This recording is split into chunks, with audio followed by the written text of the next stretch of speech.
so good, but play 2 of them at least, maybe even 3 if you're really going for the cheese version. Double Saphion, it's great. It's pretty much one of the best cards in the deck as well. Lazion, 3 of them. It's a good effect. Combos with Contract of the Dawn, which I only have 1 in this deck, but I'm planning to play at least 2 or 3. Medion, obvious, self-explanatory. And the last monsters that we have is kind of a little bit of tech. It's the Eater of Millions, which is just really good effect and actually did a lot of work if you can get it out. So moving on, we're going to have the spells coming up here.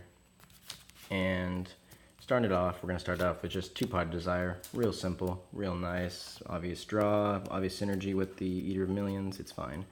Not seeing this a lot in Timelord decks, but I play it. I know it might be bricky for some people, but 3 Celestial Transformation. This just instantly gets you into 7 Sins and just your Exceeds that you really want. You can go with this Super Dreadnoughts. It doesn't really matter, but they're really good. And honestly, you should use them for just OTK purposes and just setting up a strong board.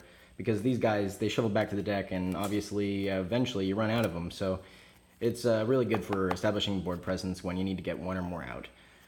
Double Strike, probably going to run it at 3. Need to be pulling it a lot more. And in fact, I think 3 is pretty much mandatory for this deck. I don't know why, but the effect is just so good, and it didn't come up enough, so I'm definitely going to be moving that to 3. 3 Clashing. So this is what you use Sadion for. The Sadion combo with this is just ridiculous. It's completely busted. It won me multiple games. It's so cheesy and so hilarious. And if you don't know what I'm talking about, just kind of look into it. This card is ridiculous.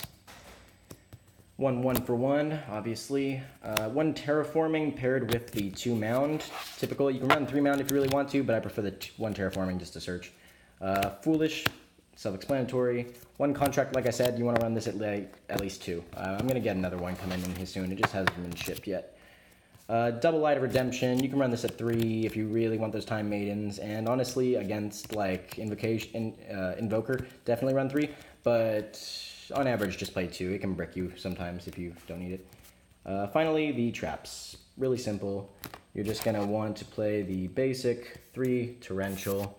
Absolutely great. Actually won me a couple. I mean, people just don't expect this sometimes, and they just kind of don't know what to do about it. Blazing, side 1 or 2 of them, they are really good. It actually won me a game today. Ring of Destruction also won me a game today. These are at 2 now, so I assigned a second one, and you can put that in there, and it's still great. So pretty much in for the main deck there, and other than that, we just got a little tiny side deck and a kind of extra deck. Like, most of the extra deck isn't actually even really functioning just because it's for Eater of Millions. But I'll show you the main extra deck that we're running, and it's going to be the combo of Tarantula, Pain Gainer, and the 7 Sins once I can find him. Also Super Dreadnought. And the other Dreadnought is on the way. I haven't gotten him, so I didn't get to play with him. That was unfortunate, but we also have the 7 Deadly Sins here. So these are the main guys that I'm really using. This and the other Super Dreadnought that deals 2k. You go into this and you drop this on their face, and people just really don't expect it. They don't know what it does, and especially just the secondary effect is great. But yeah, this kind of really is just a 4k beater that you can activate Torrential, and it's fine. It can't be destroyed. It's overall just really strong. The only thing that would make it stronger if it worked with Mound. But yeah. Other than that, we got the tiny side deck here. So, in the side deck, we're running the double creature swap, super cheesy. Gives them the monster, and then it shuffles it back at the start of their turn. Another ring, because damage, sometimes it's good. New stuff I'm running, this is just kind of cheesy. It's there can only be 1 in a Ring of Rivalry Lords. I'll probably just run the 2 of these, or 2 of these, but it's for just types. If they run different types, then this fucks with them. That's basically it. Compulsory, and then we also had our summon limits. We had Mistaken Accusation, which honestly I think I'm gonna main deck just because of how good it is. It's such an interesting card, and it just comes out of nowhere.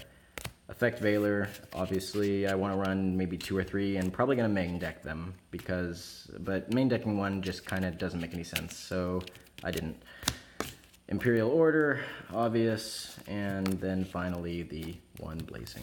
But other than that, It's not even complete. The deck is exactly budget. It's for anybody who wants to run just a quick off the local budget deck that nobody's gonna really expect and nobody's gonna be able to deal with very easily just off the hand. So check that out. There's a million other different versions. There's some Yosenju versions. There's some really crazy stuff going on.